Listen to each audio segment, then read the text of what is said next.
Hello दोस्तों, कैसे हैं आप सभी लोग। आई होप आप सभी लोग बहुत अच्छे होंगे और आपके एग्जाम की प्रिपरेशन भी बहुत अच्छे से चल रही होगी। सो ये लेक्चर हमारा होने वाला है उसी के ऊपर, आपका जो अपकमिंग एग्जाम है जो कि है फार्मास्यूटिकल बायोटेक्नोलॉजी। सो उसमें आपको मिलने वाला है आपको 2 मार्क्स का जितना भी आपका इंपॉर्टेंट क्वेश्चन है यूनिट फर्स्ट से लेकर यूनिट 5 तक का complete questions with their solution. So ये लेक्चर आपके लिए बहुत ही ज़्यादा इंपॉर्टेंट है एंड मैं आपको बता दूं इसमें से आपको 80% क्वेश्चंस आपको अपने एग्जाम में देखने को जरूर मिलेंगे, क्योंकि इसमें आपको सारे के सारे क्वेश्चंस यूनिट वाइज दिए गए हैं एंड वो सारे क्वेश्चन नियर अबाउट 40+ क्वेश्चंस आपको मिलने वाला आपके कंप्लीट यूनिट से, जो कि आपका यूनिट फर्स्ट से लेकर यूनिट 5 तक कंप्लीट है। तो मेरा थोड़ा गले में खराश है यार, सो थोड़ा वॉइस अच्छी नहीं जा रही है, so sorry for that and थोड़ा आप भी कंप्रोमाइज कर लिए एंड कोई एक्स्ट्रा वॉइस जा रही हो तो। सो आते हैं अपने क्वेश्चंस के ऊपर एंड ये आज का पीडीएफ की बात करें, पीडीएफ आपको मिलेगा हमारे वेबसाइट www.latesonpharmacy.com पर। वहाँ पर आपको कंप्लीट जो आपके प्रीवियस सॉल्यूशंस हैं उसमें सब कुछ सारा पीडीएफ एंड उसका नोट्स भी सब कुछ अपलोड है। वहाँ पर जाइए, आप इसको इजीली डाउनलोड कर सकते हैं।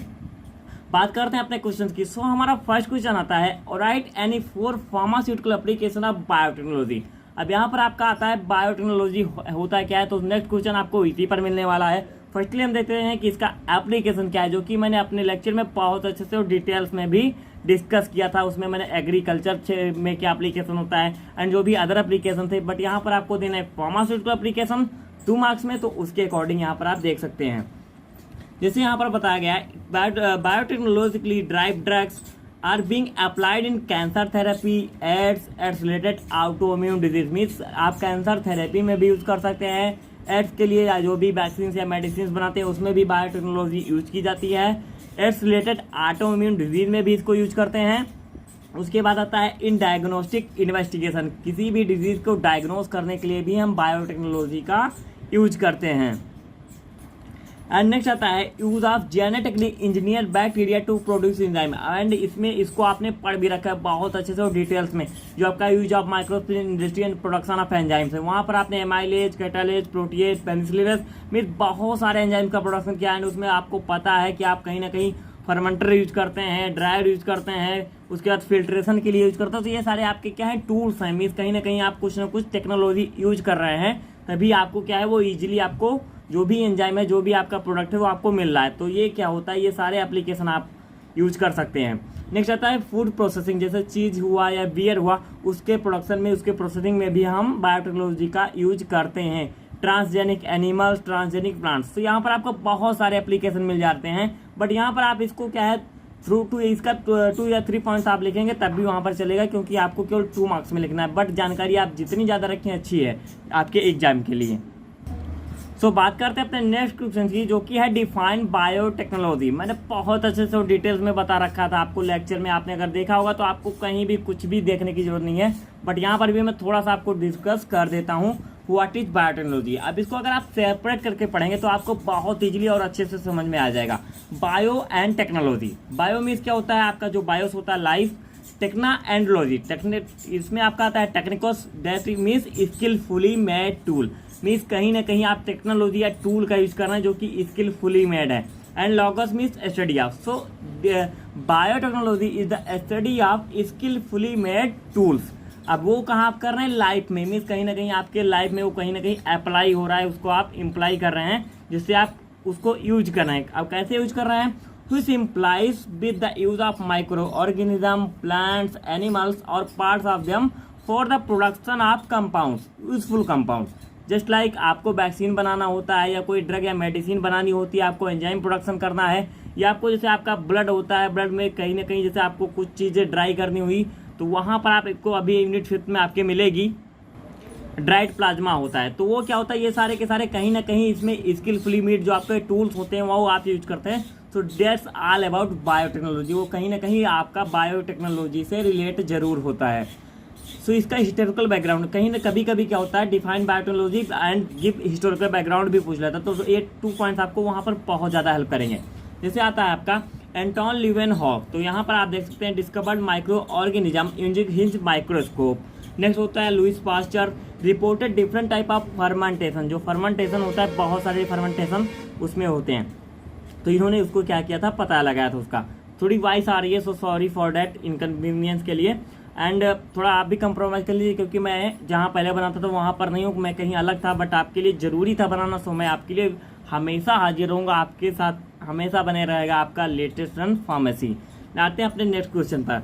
Define enzyme with enzyme immobilization techniques. अब एंजाइम क्या होता है आपने बहुत बार पढ़ा हुआ, these are biocatalyst complex protein molecules that are bring about chemical reaction associated with life. Means कहीं ना कहीं क्या होते हैं जो आपके एंजाइम होते हैं, दीज आर बायोकैटालिस्ट, मीन्स ये आपके जो बायोलॉजिकल रिएक्शन जो आपकी बॉडी में हो रही हैं या किसी भी लिविंग बींग्स में जो रिएक्शन हो रही है उसको कैटलाइज करते हैं, उसकी रिएक्शन की जो रेट हो उसको बढ़ा देते हैं।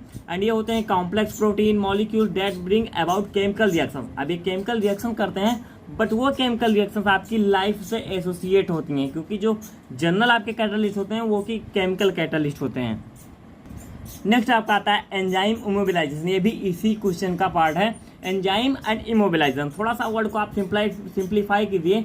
एंजाइम का क्या कर रहे हैं आप यहाँ पे, इमोबिलाइजेशन मीन्स दो वर्ड को आप सेपरेट करेंगे, कहीं ना कहीं मोबिलाइजेशन जो आपका मीन्स होता है मूवमेंट, अब उसी को आप कर रहे हैं इमोबिलाइजेशन मीन्स जो मूवमेंट हो रहा है उसको आप रिस्ट्रिक्ट कर दे रहे हैं, उस मूवमेंट को नहीं होने दे रहे हैं, तो वो होता है आपका एंजाइम इमोबिलाइजेशन। एंड ये क्यों करते हैं, a process of confining of enzyme molecules to a solid support. मैं कहीं ना कहीं इसको आप अटैच करा देते हैं। मैंने इसको लेक्चर में बहुत अच्छे से डिफाइन किया था, अगर आपने देखा होगा तो आपको कहीं भी कुछ भी देखने की जरूरत नहीं है। बट यहाँ पर आप देखिए, जैसे कोई भी हमारा मान लीजिए क्या है रिएक्शन यहाँ पर हो रही है, हमारा एंजाइम है। अब यहाँ पर एंजाइम क्या होता है हमारा इसी में रन कर रहा है, बट हम कहीं ना कहीं उसको किसी सॉलिड सपोर्ट से अटैच करा दें। अब जैसे आपने अगर एंजाइम के जो भी मेथड होते हैं इमोबिलाइजेशन के, उसमें क्रॉस लिंकिंग होता है, उसके बाद जो आपके मेथड से इनका यूज करते हुए आप उसको क्या करा देते हैं, एक सॉलिड सपोर्ट से अटैच करा देते हैं, जिसके जो भी और क्या होता है जो आपके रिएक्शन स्पॉट में जो रन कर रहा था, मूवमेंट कर रहा था, वो मूवमेंट एक जगह रुक जाता है, जिससे बहुत सारे आपको वहाँ पर एडवांटेज मिलते हैं। क्या एडवांटेज मिलते हैं ये भी जस्ट आपको नेक्स्ट क्वेश्चन में जरूर मिलेगा। After that movement in space has been restricted either completely और to a small limited region. Means कहीं ना कहीं आप उसकी या तो कम्प्लीटली आप उसका जो भी मूवमेंट था रोक देंगे, या किसी एक स्मॉल स्पेसिफिक रीजन में कर देंगे कि हाँ इतना बड़ा आपका बर्तन है तो उसमें छोटे से एक स्पेसिफिक एरिया में ही वो रन कर पाए। नेक्स्ट आता है give the advantage of enzyme immobilisation. So that's बहुत सारे एडवांटेज आपके आते हैं एंजाइम इमोबिलाइजेशन के, जैसे increase functional efficiency of the enzyme. Functional efficiency आपके एंजाइम की बढ़ जाती है, क्योंकि आपको पता है कि अगर आपका एंजाइम एक जगह पर रहेगा, आपकी एंजाइम में डिग्रेडेशन नहीं होगा, एंजाइम में लॉस नहीं होगा, तो उसकी फंक्शनल एफिशिएंसी बढ़ जाएगी। Improve process control. अब यहाँ पर जैसे आपको पता है आप एक जगह पर उसको क्या कर रखे हैं, स्टेट कर रखे हैं, जैसे ही आप उसको बाहर निकालना चाहें तुरंत इजीली आप निकाल सकते हैं। एंड निकालेंगे उसके बाद क्या होगा, रिएक्शन तुरंत कंट्रोल हो जाएगा, मीन्स आप प्रोसेस को तुरंत कंट्रोल कर सकते हैं। Enhanced stability of enzyme, enzyme की स्टेबिलिटी इनहेंस हो जाती है। प्रोटीन प्रोटेक्शन फ्रॉम डिग्रेडेशन और डीएक्टिवेशन, मीन्स एंजाइम का जो डीएक्टिवेशन या डिग्रेडेशन हो जाता है उससे भी इसमें आपको प्रोटेक्शन मिलता है, मीन्स वो क्या है एंजाइम का डिग्रेडेशन नहीं होने पाता।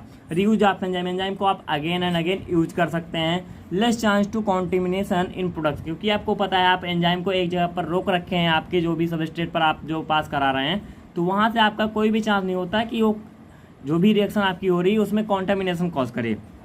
तो ये सारे के एडवांटेज, आप इसमें से केवल 2, 3 या बहुत ज़्यादा से ज़्यादा 4 चूज कर लें। यहाँ पर आपको कम से कम 6 या 7 क्या है एडवांटेज दिख रहे हैं, बट कंप्लीट आपको नहीं दिखना, आपकी जानकारी के लिए मैं इतना इसमें इंक्लूड कर दिया हूँ। नेक्स्ट क्वेश्चन आता है define amylase, catalase, peroxidase, lipase, protease and penicillinase. मैं इस क्वेश्चन को डिफाइन नहीं किया बहुत अच्छे से, क्योंकि आपको पता है इसमें किसी भी एक एंजाइम का आपसे पूछ लेगा। अब किसी एक को मैं क्या अगर कंप्लीट को डिफाइन करूँ, यहाँ पर एक्सप्लेन करूँ, तो आपको पता है लेक्चर ऑलरेडी लॉन्ग चला जाएगा। एंड इसका अगर आपको चाहिए कि ये क्या है एमाइलेज, क्या है कैटालेज, तो इसके लिए आप हमारा लेक्चर चेकआउट कर सकते हैं। इसका प्लेलिस्ट एंड जो भी लेक्चर है वो ऑलरेडी आपके अपने YouTube channel latest run pharmacy पर अपलोड है, वहाँ पर आप जाइए इसको कंप्लीट देख सकते हैं। इसका एमाइलेज का अभी इससे आप में 2 मार्क्स में या 7 मार्क्स में जरूर पूछेगा, एक क्वेश्चन आपको मिलेगा जरूर, या एमाइलेज का पूछ लिया, उसमें एमाइलेज क्या है एंड इसका फंक्शन क्या है, तो ये आपको आराम से वहाँ पर देखेंगे, आपको कंप्लीट समझ में आ जाएगा। एंड इसका प्रोडक्शन भी। नेक्स्ट आता है what are biosensor, explain briefly with their principle. Biosensor क्या होता है, बहुत बार आपने जैसे देखा होगा कि आप ग्लूकोज क्या होता है आपके बॉडी का ग्लूकोज लेवल चेक करना हुआ है कि आपने पी लिया तुरंत चुभाया, तुरंत आपको पता है एक एनालिटिकल वैल्यू आपको डिस्प्ले हो जाती है, आपको पता लग गया कि हाँ इतना है। तो वो क्या होता है, वो इसी प्रिंसिपल वर्क करता है। तो इसकी डिफिनीशन अगर आपको लिखनी हो कैसे लिखेंगे, an analytical device, biosensor and analytical device use for detection of an analyte. अब एनालाइट आपका जैसे आप ग्लूकोज लेवल चेक कर रहे हैं आपकी बॉडी का, तो एनालाइट वहाँ पर आपका हो जाता है ब्लड, मीन्स कहीं ना कहीं आप ब्लड सैंपल ले रहे हैं, वही आपका होता है analyte. That combines a biological component, अब वहाँ पर एक आपका होता है स्ट्रिप, स्ट्रिप आपका होता है बायोलॉजिकल कंपोनेंट या सेंसिंग एलिमेंट जो कि सेंस करता है with a physico-chemical detector, and जो आपका डिस्प्ले पर दिखाता है वो आपका ऑप्टिकल वैल्यू होता है जो कि वहाँ पर शो होता है। तो आपका फिजिको-केमिकल डिटेक्टर मीन्स हर एक में डिफरेंस होता है। तो उसमें आपको पता दे जाता मीन्स उसमें आपको दिख जाता है कि इतना आपकी बॉडी में है। एंड ये क्या है, कहीं कहीं इलेक्ट्रिकल इम्पल्स के तौर पे देता है, कहीं टेम्परेचर के तौर पे देता है, एंड कहीं ऑप्टिकल वैल्यू के तौर पे देता है।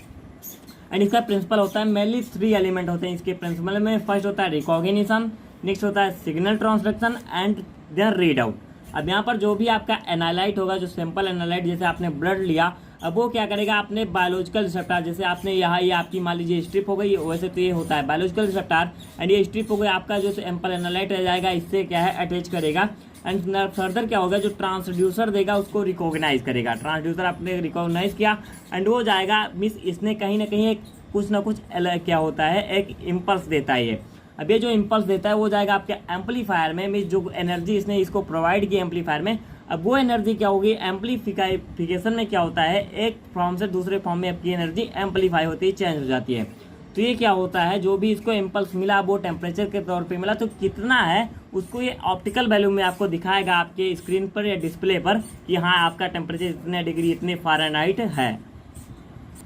सो नेक्स्ट क्वेश्चन आता है व्हाट इज प्रोटीन इंजीनियरिंग। अब यहाँ पर कहीं ना कहीं आपको मिल रहा है इंजीनियरिंग, एंड इंजीनियरिंग क्या होता है, वहाँ पर कहीं ना कहीं आप क्या है कुछ ना कुछ नया डेवलप करते हैं, कुछ मॉडिफाई करते हैं, कुछ नई डिजाइनिंग देते हैं। तो ये आप कहाँ पर कर रहे हैं, आप प्रोटीन में कर रहे हैं। तो it is a process of designing और developing of a new protein और एंजाइम्स विद अ न्यू और डिजायरेबल फंक्शन। मीन्स कोई भी आप क्या है प्रोटीन आपकी थी, उसमें कुछ ना कुछ आपने डिजाइन किया, डेवलप किया, या कोई न्यू प्रोटीन बनाया, तो क्या होगा, जो आपने प्रोटीन बनाई वो क्या शो करेगा, न्यू एंड डिजायरेबल फंक्शन, जैसा आपने उसको बनाया है, जिस चीज़ के लिए बनाया है। That's all about protein engineering. Next question आता है define genetic engineering with basic principle. अब जेनेटिक इंजीनियरिंग सेम यहाँ पर भी होता है, designing, development, modification and manipulation of genetics. Means जो भी आपके जीन थे उसमें कहीं ना कहीं आप क्या है कुछ मॉडिफिकेशन कर रहे हैं बाय यूजिंग बायोटेक्नोलॉजी। आप हर जगह पे ये वर्ड डाल सकते हैं, यहाँ पर आप प्रोटीन इंजीनियरिंग करें उसमें भी आप बायोटेक्नोलॉजी डाल सकते हैं, क्योंकि जो भी है डिजाइनिंग या डेवलपिंग प्रोसेस होता है यहाँ पर कहीं ना कहीं आप स्किलफुली में टूल का जरूर यूज कर रहे हैं। तो आपका जेनेटिक इंजीनियरिंग आल्सो कॉल्ड है genetic modification, genetic manipulation of an organism gene using biotechnology. यहाँ पर आप कहते हैं जो रिजल्टेंट जीन होगा वो भी आपका डिजायर्ड कैरेक्टरिस्टिक देगा, जैसा कि आपको अभी प्रोटीन इंजीनियरिंग में मिला। नेक्स्ट आता है इसका basic principle involve manipulation of the genetic material to what desired end. Means कहीं ना कहीं आपको क्या होता है, जेनेटिक जो आपका था, जो मेन जेनेटिक था, वहाँ पर आप कुछ ना कुछ मॉडिफाई कर रहे हैं, या तो कुछ इंसर्ट कर रहे हैं या उसमें से कुछ डिलीट कर रहे हैं। मीन्स आपको पता है हर एक जीन में, हर एक उसमें जेनेटिक कोड होता है, कुछ कोड होते हैं, तो उसी कोड में ही कुछ ना कुछ डिफरेंस करते हैं, कुछ चेंज करते हैं, कुछ या तो लगा देते हैं, कुछ काट देते हैं। तो यही सब है, ये जो काट छाट का प्रोसेस होता है ये आपका इंजीनियरिंग हो जाता है। एंड उससे आपको अब जो भी आप यूज कर सकते हैं मेथड्स, उसमें रिकॉम्बिनेंट डीएनए टेक्नोलॉजी भी आप यूज कर सकते हैं या क्लोनिंग भी यूज कर सकते हैं। नेक्स्ट क्वेश्चन आता है give application of biosensors in pharmaceutical industry. Pharmaceutical industry में बायोसेंसर्स का क्या एप्लीकेशन है। बायोसेंसर क्या है आपको पता चल ही गया होगा, आपकी जस्ट प्रीवियसली मैंने डिस्कस किया। तो इसका application in drug discovery, in disease detection, environmental monitoring and soil quality monitoring, बहुत सारे इजी एप्लीकेशन इसके हैं। नेक्स्ट आता है define blood glucose biosensor. Blood glucose में जो कि क्या है, ब्लड में ग्लूकोज के लेवल को आइडेंटिफाई करे, डिटरमाइन करे। Applied for diabetic patients potentiometric biosensor क्या होता है, ये क्या होता है, measure the change in the concentration of ionic species with the help of ion selective electrodes present in it. अब यहाँ पर कोई कहीं ना कहीं आपका ये जो पोटेंशियोमेट्रिक बायोसेंसर होता है, ये पोटेंशियल मीन पोटेंशियल डिफरेंस, जो आपका आयनिक स्पीसीज होते हैं वो इधर उधर ट्रांसफर होते हैं, तो वहाँ पर जो भी इम्पल्स जनरेट होता है, जो पोटेंशियल जनरेट होता है, उसको ये डिटेक्ट करता है। इसमें आपका एम्पलीफायर, ट्रांसड्यूसर जो भी डिस्प्ले होता है उसी के अकॉर्डिंग इसमें आप उसको डिटरमाइन करते हैं, आइडेंटिफाई करते हैं। नेक्स्ट आता है enlist name of micro organisms used in enzyme production. वहाँ पर बहुत सारे एंजाइम हैं, मैंने बताया था आपको, बैसिलस सीरस हो गया, जेंथोमोनास है, बैसिलस मैग्नेटिडियम हो गया, स्पर्जिलस नाइजर आपका हो जाता है, ईस्ट हो जाता है, एंड स्पर्जिलस ओराइजी। तो ये सारे आपके क्या होते हैं, कहीं आप माइक्रो ऑर्गेनिज्म या ईस्ट का यूज करते हुए, फंगस का यूज करते हुए आप बना सकते हैं अपना जो भी प्रोडक्शन आप एंजाइम का कर रहे हैं।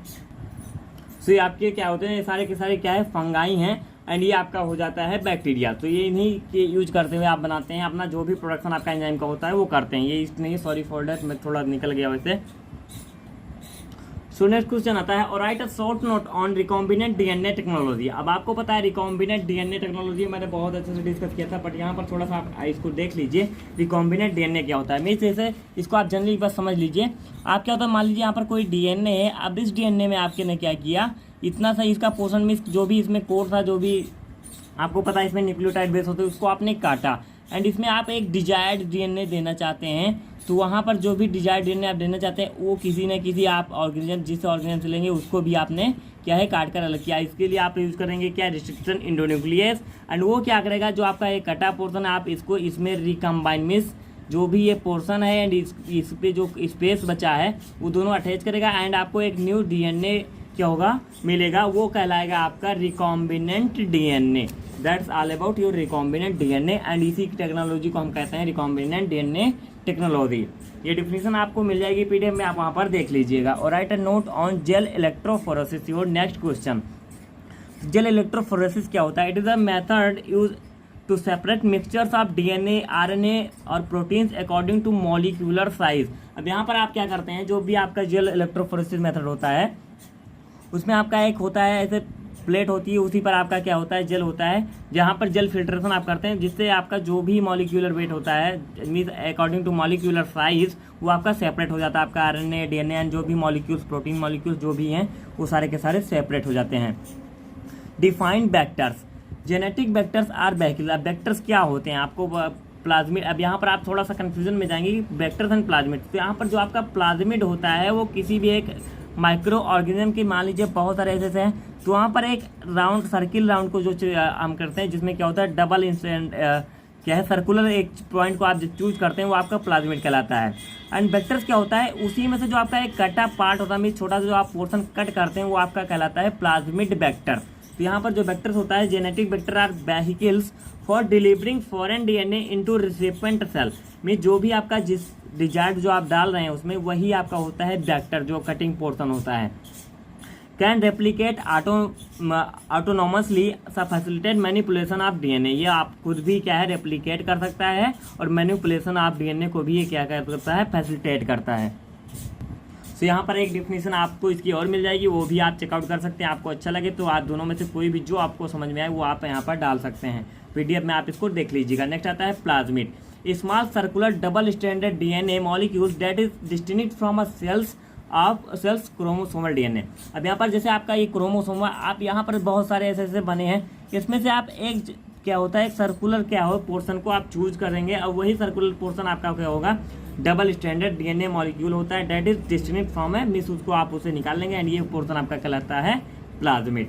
क्लोनिंग सा step involve in gene cloning. Cloning क्या होता है, it is a means cloning में क्या होता है, क्लोन बनाना, क्लोन मीन्स कॉपीज बनाना, a technique use to make exact genetic copies of living things. Means किसी भी लिविंग थिंग्स का, जैसे सेल हुआ, टिश्यू हुआ, या एनिमल, कंप्लीट एनिमल की भी क्लोनिंग की जाती है। मीन्स सेम टू सेम उसी का अकॉर्डिंग, उसी से के जैसा बना सकते हैं। अब इसमें स्टेप्स होते हैं, isolation of donor DNA fragment और gene, selection of suitable vector, incorporation of donor DNA fragment into vector. अब ये सारे आपके क्या होते हैं, स्टेप होते हैं। आई थिंक एक स्टेप आपको इसमें भी और मिलेगा। सो एक या दो स्टेप इसमें और बचता है जो कि नेक्स्ट पेज में है। तो यहाँ पर आपको देखिए, यहाँ पर जैसे उसका फिर फर्दर होता है transformation of recombinant vector into a suitable host cell, then उसका isolation of recombinant host cell, उसको आइसोलेट करेंगे, एंड उससे आपको जो भी आपने क्लोनिंग की थी उसके अकॉर्डिंग आपको नया डिजायर्ड, या जो भी आपने मान लीजिए कोई जेनेटिक कोडिंग की क्लोनिंग की या डीएनए क्लोनिंग की, उसके अकॉर्डिंग नया डीएनए मिलेगा, वो भी सेम कैरेक्टरिस्टिक का होगा। Name the 2 restriction endonuclease enzyme. बहुत ज़्यादा इंपॉर्टेंट क्वेश्चन है, आपसे जरूर से जरूर पूछा जा सकता है। या अगर आपसे रिस्ट्रिक्शन इंडोन्यूक्लियस पूछ लेगा तो वहाँ पर भी आप इसको एग्जाम्पल के तौर पर दे सकते हैं। ई को आर आई मीन्स ये क्या होता है, ई को रिस्ट्रिक्शन इंडोन्यूक्लियस, ये क्या होता है, एस्चेरिचिया कोलाई आपका होता है, एस्चेरिचिया, उससे क्या होता है ये प्राप्त होता है। नेक्स्ट आता है हिंद आई फर्स्ट, ये आपका जैसे एज अ कोडेड है तो आप इसको HIND में जैसे आपको अच्छा लगे वैसे आप पढ़ लीजिए, याद कर लीजिए। ये होता है हेमोफिलस इन्फ्लुएंजी, उससे आपको मिलता है। फिर TAQI, ये आपका TAQ ये फर्स्ट होता है, ये जो लिखा है ये फर्स्ट लिखा है, ये होता है थर्मस एक्वेटिकस, तो इससे आपको ये प्राप्त होता है। नेक्स्ट आता है define PCR give its application. सो नेक्स्ट क्वेश्चन आता है PCR means polymerase chain reaction का, पॉलीमरेज मीन्स बहुत सारी रिएक्शंस एक साथ आप करा रहे हैं तो होता है पॉलीमरेज चेन रिएक्शन एंड इसका एप्लीकेशन आपको देना है। तो इसको अगर डिफाइन करें हम जनरली आप इसको समझ लीजिए, मान लीजिए जैसे आप क्या है DNA की जो क्लोनिंग करते हैं, अब यहाँ पर जैसे आपको इंडस्ट्रियल लेवल पे करना है तो आप एक DNA का तो करेंगे नहीं, तो वहाँ पर इसका जो पॉलीमरेज चेन रिएक्शन है इसका बहुत ज़्यादा यूज होता है। Means a method widely use to repeatedly make millions to billions, means 1 million से 1 बिलियन डायरेक्ट बना सकते हैं आप copies of a specific DNA sample. Means किसी एक DNA सैंपल का आपको बनाना तो उसी एक से एक बनाए फिर उससे तो दूसरा, ऐसा तो आप करेंगे तो आपको बहुत ज़्यादा टाइम लग जाएगा। बट ये क्या होता है, जो पॉलीमरेज चेन रिएक्शन है एक साथ इतने रिएक्शन एक होता है इस प्रोसेस में, जिससे आप किसी भी मिलियन में बहुत छोटे से क्या होता है उतने से आप बहुत ज़्यादा बना सकते हैं। तो that is called polymerase chain reaction. इसका यूज होता है allowing scientist to take a very small DNA sample, बहुत ज़्यादा वैसे बहुत छोटा सा उन्होंने वो लेंगे and amplify it to large enough amount, बहुत ज़्यादा अमाउंट में आपको मिल जाएगा। नेक्स्ट क्वेश्चन आता है एप्लीकेशन। इसको आप यूज कर सकते हैं gene monitoring in gene therapy, testing of genetic disease mutations. तो ये एप्लीकेशन हो जाते हैं आपके पॉलीमरेज चेन रिएक्शन के। नेक्स्ट क्वेश्चन आता है और right the application of interferons. So firstly आप जान लीजिए इंटरफेरॉन है क्या, क्योंकि आपसे एप्लीकेशन के अकॉर्डिंग ये आपसे डिफिनीशन भी पूछ सकता है। It is an antiviral substance and is the first line of defence against viral attack. Means कोई भी आप में बॉडी में वायरल अटैक होता है, कोई एंटीजन आता है तो आपके जो इंटरफेरेंस होते हैं वो उसके अगेंस्ट वर्क करते हैं, मीन्स उसके एक्शन जो भी वो एक्शन देना चाहता है उसको रोकते हैं। इसका टाइप भी पूछता है, बहुत पूछता है, interferon alpha, interferon beta and interferon gamma. आप बहुत ईजी आप लिख सकते हैं alpha beta and gamma. Application use for the treatment of large number of viral disease and cancer, also use in the treatment of common cold and influenza. Interferons can be use as nasal sprays. तो influenza में कर सकते हैं आप, viral disease में कर सकते हैं, कैंसर में भी होता है एंड कोल्ड में भी आप यूज कर सकते हैं एंड नसल स्प्रे के तौर पे भी हम इसका यूज करते हैं।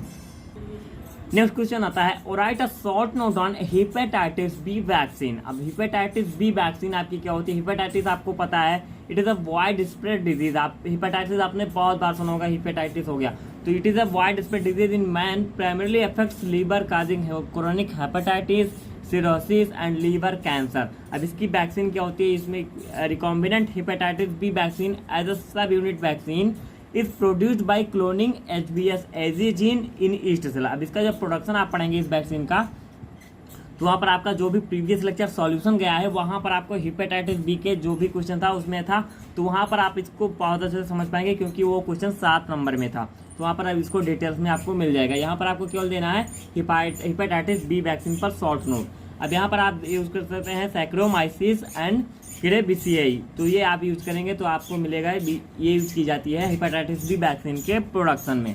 रिकॉम्बिनेंट वैक्सीन जो आपका फॉर हेपेटाइटिस बी HBsAg होता है, फर्स्ट सिंथेटिक वैक्सीन है आपकी, marketed by trade name Recombivax and Engerix B. ये आप क्या होता है, ये आपके ट्रेड नेम है जिससे ये क्या है आपको मेडिसिन मिल जाएगी, ये वैक्सीन आपको वहाँ पर मिल जाएगी मार्केट में। तो ये जो भी मैं एग्जांपल आपको दे रहा हूँ, एग्जांपल आप जरूर याद रखें। अगर आपसे हेपेटाइटिस बी के पूछ रहा है कि इस पर नोट दीजिए तो वहाँ पर आप एग्जांपल दे देंगे कि हाँ ये हमारी वैक्सीन है, इससे प्राप्त होती है, तो ज़्यादा इफेक्ट देगा। आपके 2 मार्क्स आपको जरूर मिल जाएंगे। नेक्स्ट क्वेश्चन आता है what is the function of DNA ligase in molecular. DNA ligase ये आपका क्या होता है, मॉलिक्यूलर ग्लू। अब मॉलिक्यूलर ग्लू आपको आसानी से समझ जाएगा। ग्लू मतलब कहीं ना कहीं इसको क्या होता है, जोड़ना होता है। जैसे ग्लू से आप कुछ ना कुछ जोड़ते जरूर हैं, जैसे कुछ टूटा फूटा है उसको आप जोड़ देते हैं।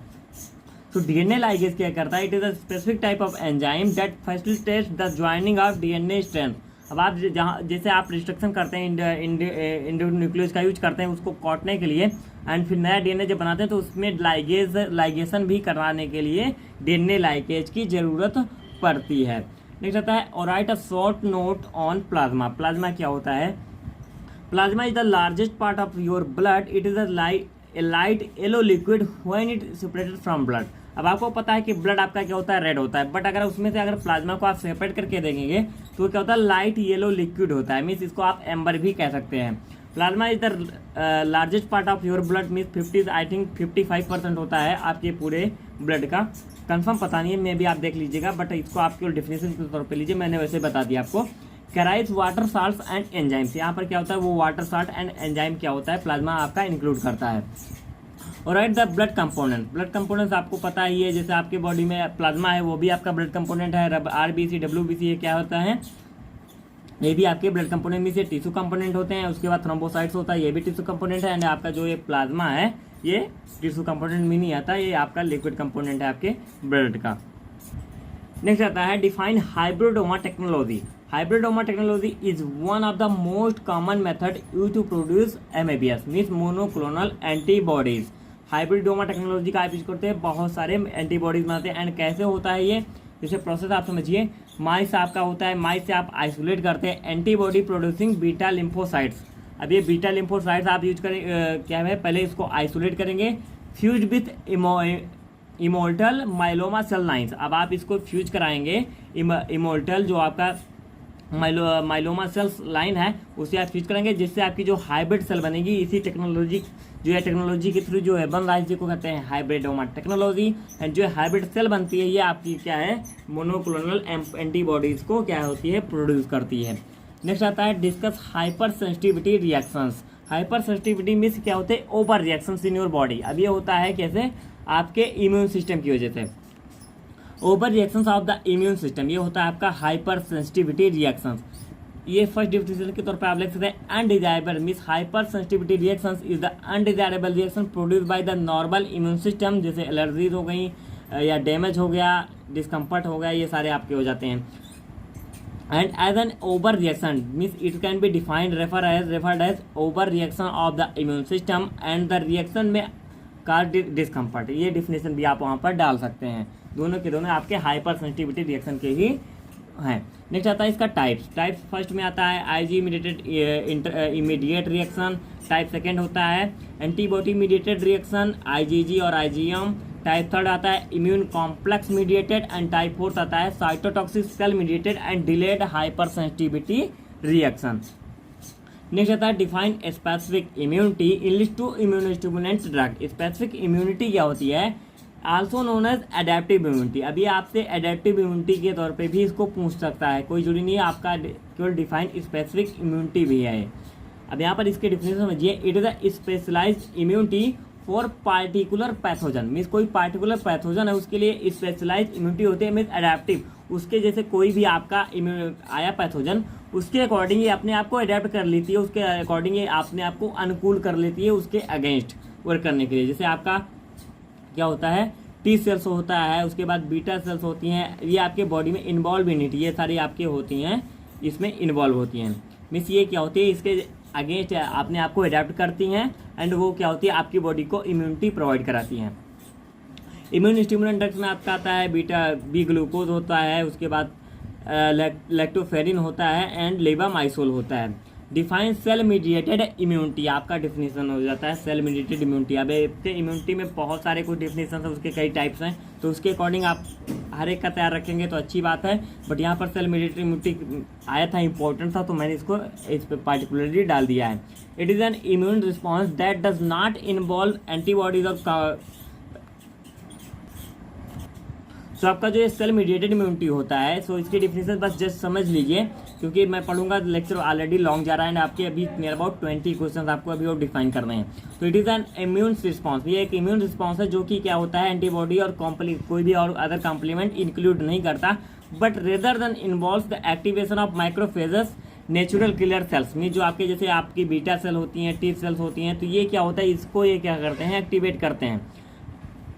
Killer cells antigen specific cytotoxic release of cytokines in response to an antigen. अब ये क्या करती हैं, जो आपके ये सेल्स होती हैं ये क्या करती हैं, साइटोकाइंस का रिलीज करती हैं in response to antigen, antigen के अगेंस्ट रिस्पॉन्स के लिए। सो नेक्स्ट क्वेश्चन आता है what are immunoglobin, classify them. Immunoglobin these are the glycoprotein molecules, means glycogen and protein. तो these are the glycoprotein molecules produce by plasma cells, they work as antibodies in response to immunogens और antigens. में जो आपके body में इम्यूनोजेंस या antigens आते हैं उनके अगेंस्ट ये क्या करती हैं, एंटीबॉडीज का प्रोड्यूस करती हैं, एज ए एंटीबॉडी वर्क करती हैं। इनका क्लासिफिकेशन होता है as per nature of heavy chain. जो उसमें आपने स्ट्रक्चर देखा होगा तो कहीं उसमें ऐसे ऐसे करके हैवी चेन ऐसे क्रॉस क्रॉस करके लगी होती हैं, तो वहाँ पर उसी के अकॉर्डिंग इसको क्या होता है, इसको क्लासीफाई किया गया है। जैसे IgG हो गया आपका, जिसमें गामा हो गया, IgA आपका अल्फा हो गया, IgM आपका क्या होता है म्यू हो गया, IgD आपका डेल्टा हो गया एंड IgE आपका हो जाता है एप्सिलॉन। तो ये सारे आपके क्लासिफिकेशन ऑफ इम्यूनोग्लोबिन्स है। नेक्स्ट आता है डिफाइन मेजर हिस्टोकॉम्पेटिबिलिटी कॉम्प्लेक्स MHC। तो यहाँ पर इसका MHC का फुल फॉर्म भी आ सकता है। तो यहाँ पर आप देख सकते हैं मेजर हिस्टोकॉम्पेटिबिलिटी कॉम्प्लेक्स होता है। MHC क्या होता है, it represents a special group of proteins initially defined as antigens.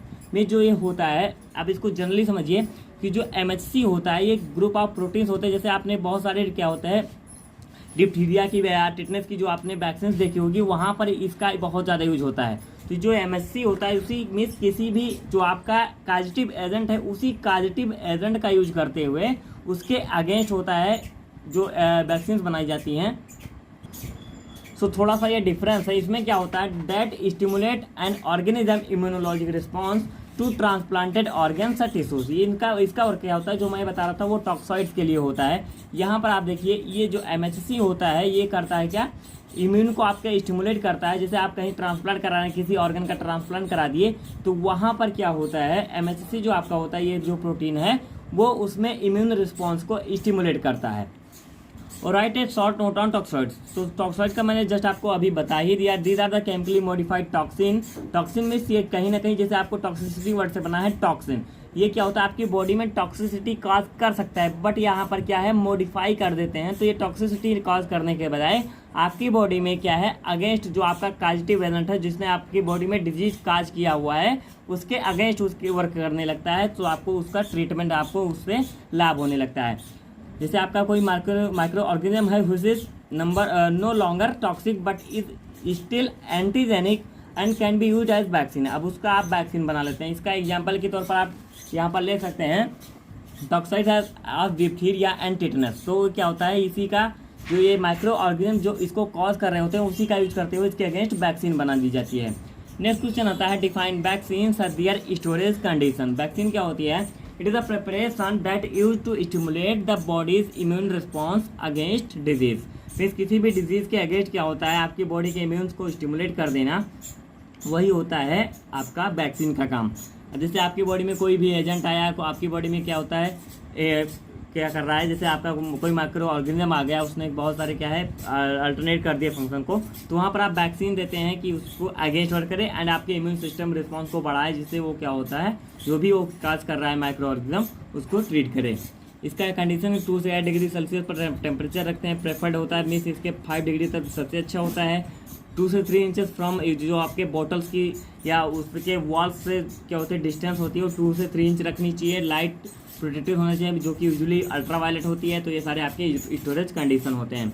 Next आता है what are immunoblotting techniques, define ELISA, sandwich ELISA, advantage of ELISA and indirect ELISA. ये सारे के सारे क्वेश्चन आपके लिए बहुत ज़्यादा इंपॉर्टेंट है एंड इसके लिए आपको देखना पड़ेगा। जस्ट आपको डिस्क्रिप्शन बॉक्स में मिलेगा एक छोटा सा लेक्चर जो कि आपका कंप्लीट होगा इम्यूनोब्लॉटिंग टेक्निक यूनिट 4 के कंप्लीट, जो आपका जितने भी ब्लॉटिंग है साउदर्न है ईस्टर्न ब्लॉटिंग एलाइजा के बारे में कंप्लीट आपको मिलेगा।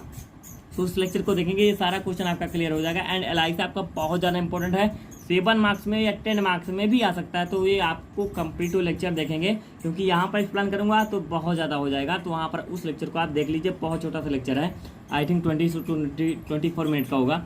What is genetic organisation, genetic organisation क्या है, refer to give linear order of DNA elements and their division into chromosome. जो जेनेटिक ऑर्गेनाइजेशन क्या होता है, ये क्या होता है, linear order of DNA element and their division into chromosome. Mean बहुत सारे, जैसे आपका जो डीएनए होता है लाइनिंग ऑर्डर में होता है, तो उसी का डिवीजन कर देना, उसको छोटे छोटे पार्ट में और क्या है कर देना क्रोमोसोम्स के, वो आपका हो जाता है जेनेटिक ऑर्गेनाइजेशन।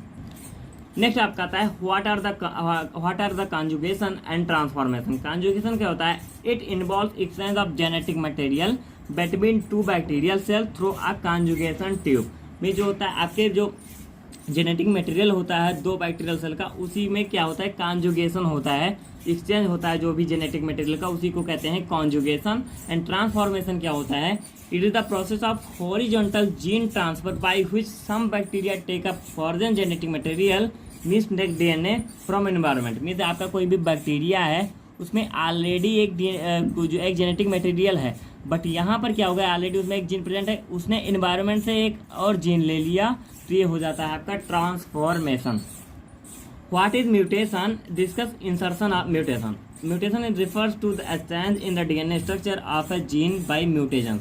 मीन्स म्यूटेशन क्या होता है, एक म्यूटेंट होता है, म्यूटेंट मीन्स किसी डीएनए के पार्ट में आप एक छोटा सा म्यूटेंट लाकर जोड़ दें, तो वो क्या म्यूटेंट क्या होता है, एक जेनेटिक कोड इसमें भी होता है, means little part of gene कह सकते हैं, छोटा सा पार्ट होता है जीन का, तो वो म्यूटेंट आप लाकर इसमें क्या होता है आपके डीएनए स्ट्रक्चर में उसको ऐड कर सकते हैं। इंसर्शन क्या होता है, इंसर्शन म्यूटेशन क्या होता है, जो आप म्यूटेंट ऐड कर रहे हैं उसको आप इंसर्ट करा रहे हैं आपके अपने डीएनए में, तो किसी भी डीएनए में, तो होता है insertion mutation. It involves the addition of one or more nucleotides into a segment of DNA. तो यहाँ पर आप क्या कर रहे हैं, इंसर्ट के थ्रू करा है म्यूटेशन जो होता है वो इंसर्शन म्यूटेशन होता है। इसी में डिलीटेशन मॉडिफिकेशन बहुत सारे हैं। सो नेक्स्ट क्वेश्चन आता है define fermentation and name the method of fermentation. Fermentation आपने बहुत बार पढ़ा है, फर्मेंटेशन क्या होता है, एक मेटाबॉलिक प्रोसेस होती है। आपने एंजाइम प्रोडक्शन किया था उसमें भी फर्मेंटेशन होता है, उसमें जैसे आप बनाते थे मीडिया, कल्चर मीडिया बनाते थे, जिसमें क्या होता था आपका ग्रोथ होता था, उसमें बहुत सारी मेटाबॉलिक रिएक्शंस होती हैं जिससे आपका एंजाइम प्रोड्यूस होता था। तो ये फर्मेंटेशन क्या होता है, metabolic process that produce chemical changes in organic substrate through the action of enzyme. वहाँ पर एंजाइम आपका वर्क करता है एंड बहुत सारे केमिकल चेंजेस वहाँ पर होते हैं। मेथड क्या होता है, बैच फर्मेंटेशन होता है। नेक्स्ट मेथड है fed batch fermentation and next आता है कॉन्टिन्यूअस फर्मेंटेशन। तो ये सारे आपके हो जाते हैं मेथड जो होते हैं फर्मेंटेशन के। नेक्स्ट क्वेश्चन है व्हाट इज कूलिंग जैकेट। अब कूलिंग जैकेट जो आपका होता है ये फर्मेंटेशन का ही एक पार्ट है एंड बहुत ज़्यादा यूजफुल पार्ट है। क्या होता है, a fermenter wine tank cooling jacket is a temperature regulation technology. Means कहीं पर जैसे आपको पता है आपके जो फर्मेंटेशन प्रोसेस होती है उसमें बहुत सारी केमिकल रिएक्शन होती हैं, तो वहाँ पर हीट का जनरेशन होता है। अब उसी हीट जनरेशन को रेगुलेट करने के लिए आप यूज करते हैं कूलिंग जैकेट जो आपके फर्मेंटर में बाहर से लगा होता है। अगर आपने स्ट्रक्चर देखा होगा तो आपको जरूर मिल जाएगा, अगर आपने सॉल्यूशन देखा होगा प्रीवियस ईयर का तो वहाँ पर भी आपको मिल जाएगा, उसमें आपको बताया होगा कूलिंग जैकेट कहाँ पर होता है। That achieves brick cooling from interior. Means आपका जो वहाँ पर क्या होता है, जो भी हीटिंग जनरेशन होता है उसको वो कूल प्रोवाइड कराता है। व्हाट आर पेंसिलिन और राइट एक्शन ऑफ पेंसिलिन। ये आपका होता है पेंसिलिन के बारे में पूछ रहा है कि पेंसिलिन क्या है, आपने बहुत बार कोलॉजी में पढ़ा भी है, मेडिसिन में भी आपके है। It is a beta lactam antibiotic use to kill the bacteria and treat the attack of wide range of bacteria. बहुत सिंपल सी डिफिनीशन है, आप इसको जनरली अपने लैंग्वेज में लिखेंगे तो और अच्छा रहेगा। सो नेक्स्ट क्वेश्चन आता है what is citric acid. It is a organic compound found in citrus fruit. जैसे आपका हो जाता है लेमन हो गया एंड लाइम्स होगा, तो ये सारे क्या होता है सिट्रिक एसिड के सोर्स होते हैं। और write a short note on blood. Blood क्या होता है, आपने ब्लड बहुत बार पढ़ा होगा। Blood is a thick and bright red cooled coloured fluid, जिसमें बहुत सारे पार्ट होते हैं। इसके कंपोनेंट्स भी आप यहाँ पर डाल सकते हैं, इसका प्लाज्मा, प्लेटलेट्स, आरबीसी, डब्ल्यूपीसी, सब कुछ आप यहाँ पर डाल सकते हैं।